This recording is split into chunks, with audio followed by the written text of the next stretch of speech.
questions? I hope so. Comments? Yeah.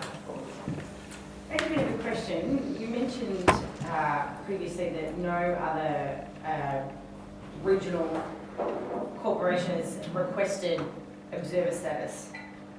No, speaking status. Speaking status. Okay, so obviously it seems to be that there's a little bit of reluctance on behalf of potentially other bodies to even want to do that. I think the reluctance comes not from the regional organization as such, but from the member states. Right. Because there is a tension between having granted that speaking rights to the regional organization and the speaking rights of the member states. One of the rules within the General Assembly is that you cannot speak twice on the same topic. So if the representative of the EU takes the floor, it means that at least in principle, the Spanish or the German or the Belgian representative or ambassador cannot speak anymore because somebody has already spoken. And this is very delicate. And this seems to be very delicate also, especially for say, the countries with the colonial background and stuff like that, who are very keen on preserving their sovereignty exactly on those topics where you could show that you could speak as an independent country. So it's an educated guess, but my guess is that it's primarily related to those issues of sovereignty. Because you have obviously regional organisations that do quite well, say, even though they're maybe not on par as the EU is like ELBA or things like that, are very good at regional corporations sorting issues out themselves. There's obviously not a lot of incentive for them to be able to participate in this becoming very Western dominated United Nations. Why would they? You know, when they have BRICS, they have other organisations that they can function within. How do you sort of see that gap being bridged? Honestly, I don't know. The only thing that I can see is that indeed there seems to be a growing number of global regional fora of interaction outside of the UN system. We have the G8, we have was transformed into G20, we have the BRIC. So that is, and this is the reason why my very first item here on multi-regionalism, UN-based, is the reassertion of the UN prime responsibility. I do believe that it would be good that all these groupings, these club-like groupings, because the G8 is a club, if you don't behave, this has happened recently with Putin, that the G8 will come together as the G7 without Russia because you're not behaving according to our norms. Okay. So these club-like entities should, in my view, better be somewhere under a UN umbrella than outside, because otherwise it becomes. The thing is, in principle, once you're a member of the UN, you cannot lose your membership, and I think that's a more sustainable principle than the clubs that we have like the BRICS or the G8 or the G20. But nevertheless, the tendency is there that it seems to be growing absolutely.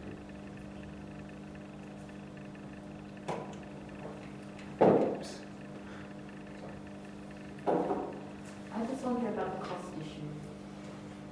And funds, if that whole sort of level grows, and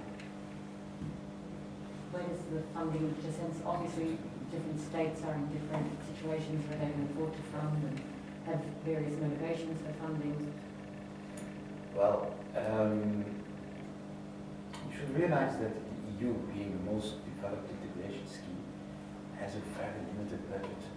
I don't know by heart if you would express it in a percentage of gross national product. I think the whole EU budget is about, is it 2 and something to 5% of the GDP?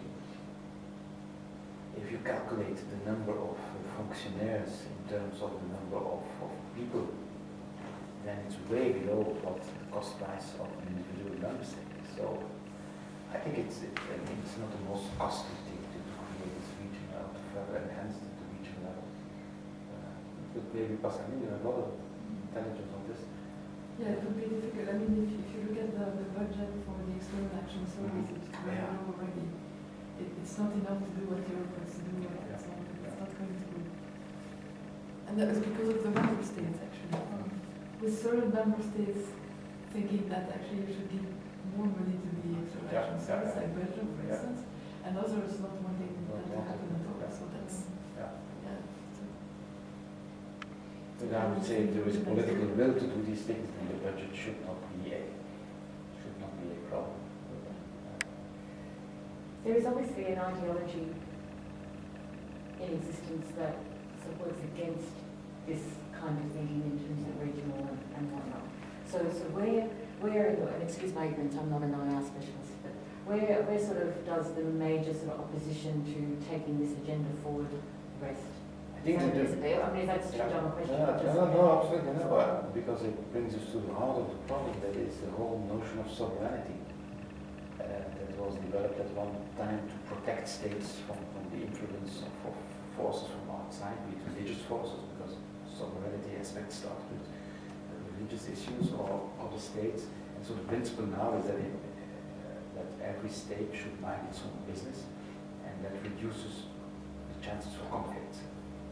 And this also means that states can say to other states, do your own thing, but you're not entitled to say anything critical about what I'm doing here. And sovereignty is a powerful concept. It has a lot of positive things related to it, but it's also a problematic concept. But it's even more problematic to come up with an alternative. And one of the alternatives at this moment that thought about within circles of the UN and also intellectuals is R2P, responsibility to protect, which means that the international society, when it sees that something is going on, and when a state is not able to protect itself with citizens, or even worse, exploiting or murdering its citizens, that then the international community should have the responsibility to protect. The whole issue is when can you determine that that is the case? And obviously, the more you have to make with the rogue state or with the failed state or with dictators, the more they will tell you this is interference in our personal national business, so get out of it. So it's very, very, very tricky, difficult question. It's interesting because the issue of sovereignty, I suppose, has really just raised its head in the last 6 months with the asylum seeker issue, and we actually have this thing called Operation Sovereign Borders, which is a government policy at the moment, which, you know, it has support, it seems, from large sections of the community. It's also being debated, but that whole issue around Indonesia's sovereignty, and we have this sovereign border thing, I don't think it's ever really been part of the national public agenda before, that I can recall in my lifetime. And so I think this whole idea of sovereignty emerging in the Australian sort of context is really interesting. Yeah. You're dream were of kind of a security system for the world, which is in 2 tiers, which enables an interaction between the global and the regional in the interests of maintaining peace and guaranteeing security is very attractive. Now, what would be a kind of a good example of an instance of such an interaction of the United Nations and a regional body where a serious security challenge has actually been overcome? And how has that worked? In other words, presumably your generalizations are based on case experience. Absolutely. We actually completed just a big project for the European Commission. It's called EU GRASP. It's an acronym that stands for EU as a global regional actor in security and peace. We should have called it peace and security, but that doesn't force it as good. GRASP. GRASP. We're not sure which is the better actually. Designing acronyms. But in there we have done indeed a very detailed set of case studies on old and new security issues and see what kind of partnerships they have been. And there are a number of more or less success stories where you can say that the UN has been able to work together with the EU as a regional organization.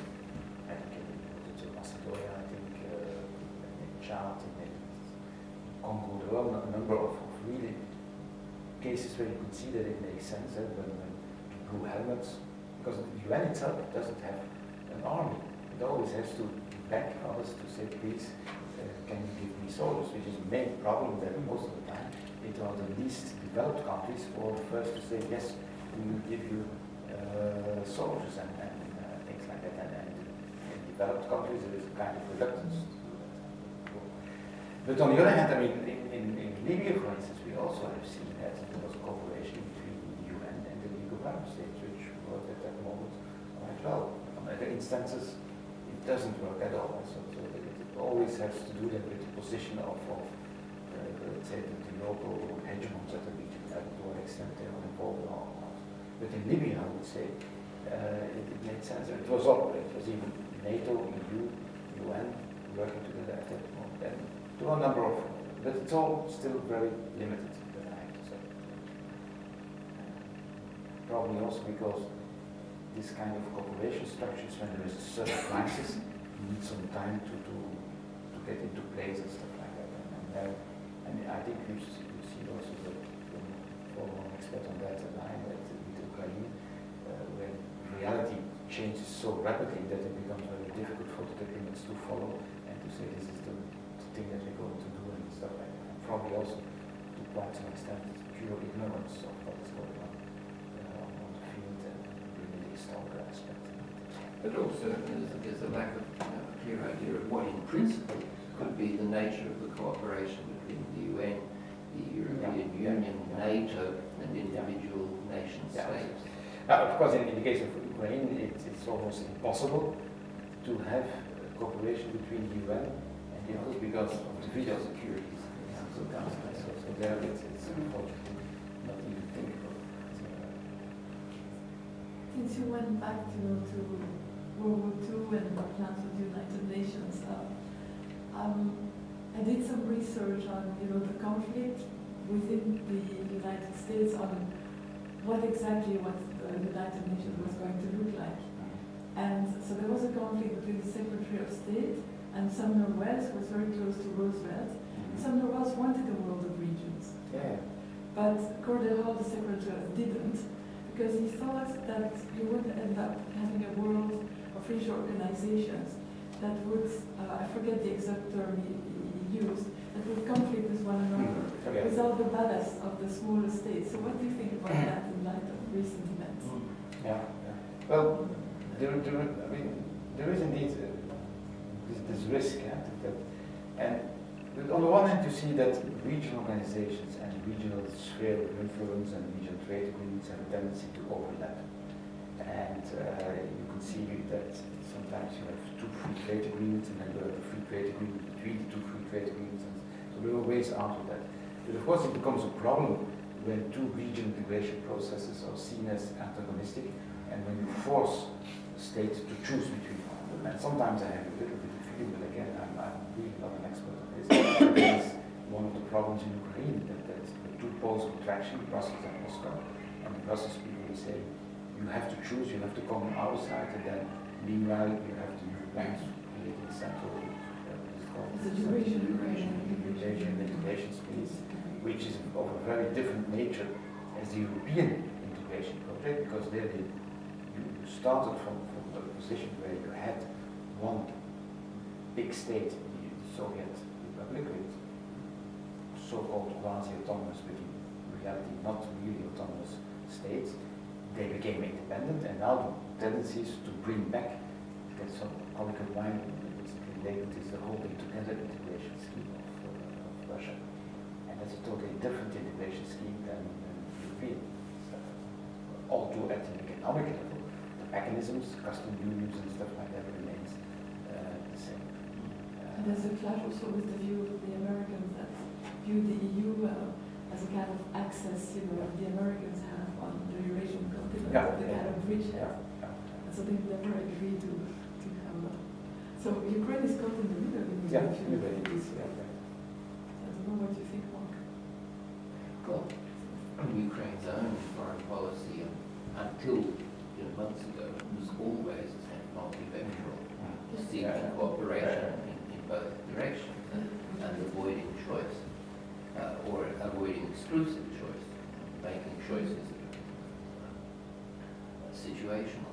But this is impossible now, of course, because one of the sides is now so obviously threatening that there is no other alternative for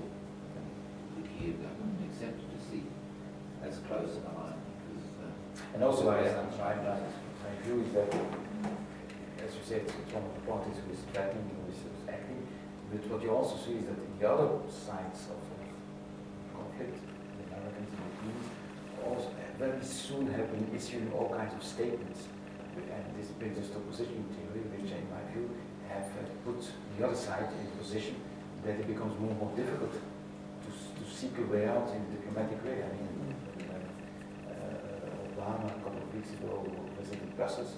He had this, in my view, giving phrase for Putin, and he said, Russia is not a global power, at best it's a regional power, something like that. So, and there is a plethora of things like that in my view have worsened the situation.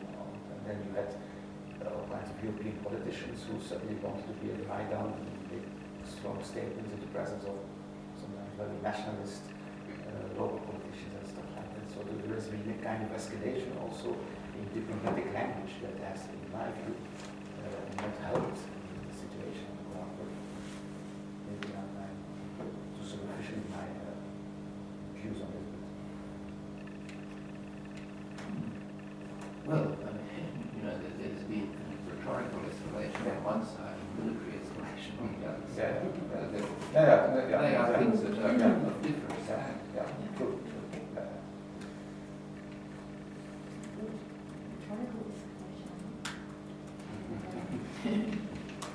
Yeah, that's a nice concept, rhetorical escalation.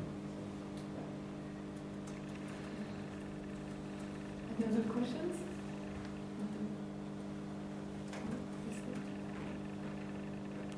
Good. Thank you very much. Well, thank you very much.